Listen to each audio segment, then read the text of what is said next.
হুজুরকে বলে গিয়েছিল যে তোরা জিতবি আর আমার মুরিদদের ক্ষতি করবি। আব্বাস সিদ্দিকীর লোক ছিলেন মসজিদের সামনে বোম চাষ করেছে, মসজিদ বোম মেরেছে, প্লাস এই অসহায় মানুষের গরিব মানুষের জেসিবি গাড়িটা ক্ষতি করেছে।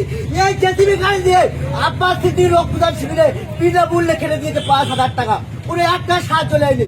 গতকাল ভাঙড়ের জয়পুর গ্রামের তৃণমূল কর্মীর বাড়িতে বোমা মেরে হামলা চালানোর অভিযোগ উঠল আইএসএফ কর্মীদের বিরুদ্ধে। ভাঙড় বিধানসভার আইএসএফ প্রার্থী নওশাদ সিদ্দিকী ভোটে জেতার পর তার দলীয় কর্মীরা তৃণমূল কর্মীদের বাড়িতে বোমা মেরে হামলা চালানোর পাশাপাশি অসহায় বিধবা মহিলার বাড়ি ভাঙচুর ও প্রতিবন্ধী মানুষের জেসিবি গাড়ি ভাঙচুর করা হয় বলে অভিযোগ। যদিও এই অভিযোগ অস্বীকার করে আইএসএফ কর্মীরা বলেন, ভোটের ফল বেরোতেই তৃণমূলের কর্মীরা আমাদের দলীয় কর্মীদের উপর হামলা চালায়। গোটা ঘটনা খতিয়ে দেখতে আজ ভাঙড় বিধানসভার তৃণমূল প্রার্থী ডাক্তার রেজাউল করিম ঘটনাস্থলে এসে বলেন, আমরা এলাকায় শান্তি চাই, যারা এ ধরনের অন্যায় কাজ করছে তাদের বিরুদ্ধে প্রশাসনিক ব্যবস্থা নেওয়া হবে।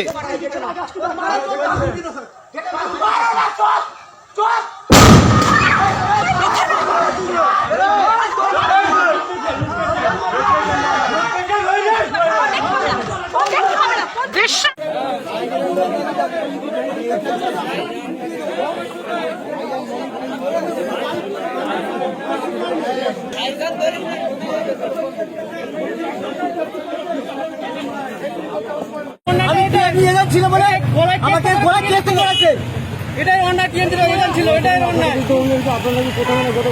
আব্বাস ভাইজান কোনো ভাঙছিল আমাদের গ্রাম পুরো শান্ত ছিল।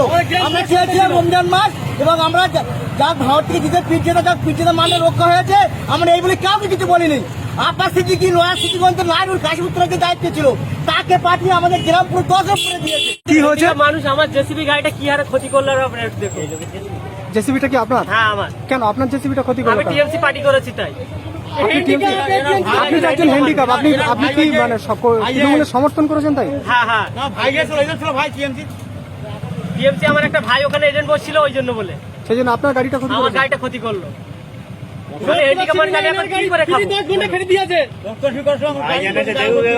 আমি এখন কি করে খাবো? আমি গরিব মানুষ, একটা গাড়ি নিয়ে খুব কষ্ট করে চালাচ্ছিলাম।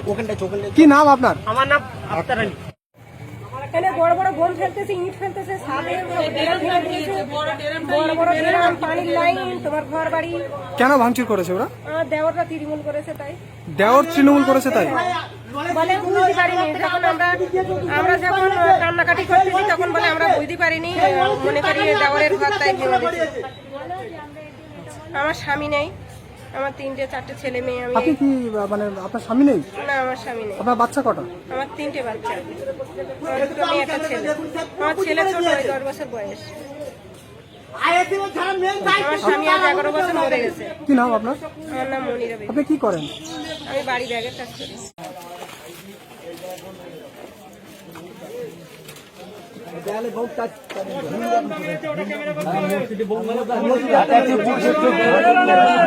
এলাকা পরিদর্শন করলেন, কি বলবেন এই ভোট পরবর্তী হিংসা নিয়ে? আমি গত ভোটের অ্যাকচুয়ালি কাউন্টিং এর আগের দিন থেকেই গন্ডগোল শুরু হয়েছে।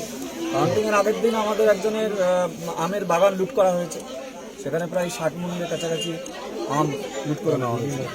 পুলিশকে বলা হয়েছিল, তখন পুলিশ বোধহয় ধরতে পারেনি না ঠিক। তারপর গত 3-4 দিন ধরে আমাদের 20টা বাড়িতে হামলা হয়েছে, ভাঙচুর হয়েছে। তার মধ্যে এর ঘটনাটা তো ভয়ঙ্কর। ওর মেয়ের মানে নাইটি পড়েছিল, নাইটিটা ছিঁড়ে দিয়েছে এলাকার একজন গুন্ডা। পুলিশকে আমরা বলেছি, আমি দিদিকে কাল পুরো ঘটনাটা জানিয়েছি। দিদি আমাকে বললেন যে তুমি দেখে এসে আমাকে রিপোর্ট দাও। আমি ফিরে গিয়ে রিপোর্ট দেবো। 20টা বাড়ি ভেঙেছে, 5 জন আহত হয়েছে। আমাদের জনস্বাস্থ্য কর্মদক্ষকে মারধর করা হয়েছে, তিনি হাসপাতালে ভর্তি ছিলেন, তার হেড ইঞ্জুরি হয়েছে। এইগুলো আইএসএফ, বিজেপি এবং সিপিএম এর লোকেরা করেছে বিভিন্ন জায়গায়। যেমন আমাদের জনস্বাস্থ্য যিনি কর্মদক্ষ, তাকে যে মেরেছে বিজেপির লোক। আর এখানে সবচেয়ে ভয়ঙ্কর ব্যাপার হচ্ছে, যেখানে আইএসএফ এর নেতৃত্বে হয়েছে, লোকাল একটা মসজিদ আছে, তার গায়েও বোম মেরেছে। তা এদের পীর সাহেবের ছেলে, তার লোকেরা এখানে এসে বোম মারছে। তো এর জন্য কি ওরা ভোটে জেতার চেষ্টা করেছিল?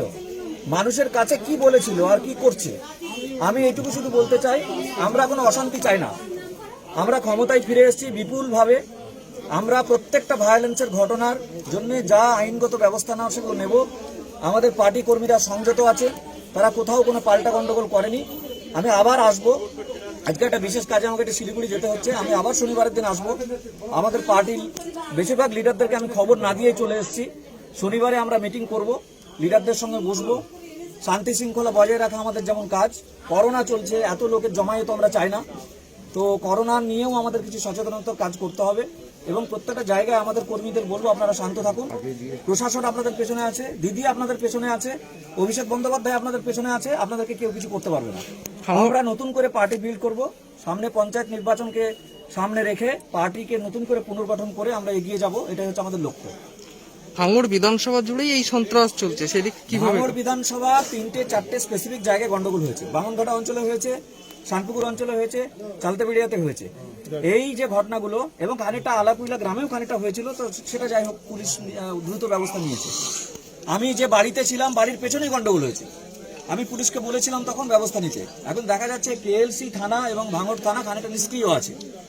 আমাদের জনস্বাস্থ্য কর্মাধ্যক্ষকে মারধর করা হলো এবং পুলিশ তাকে এখনো অ্যারেস্ট করতে পারলো না। নির্বাচন কমিশনের আন্ডারে পুলিশ ছিল, পুলিশ কোনো ব্যবস্থা নেয়নি।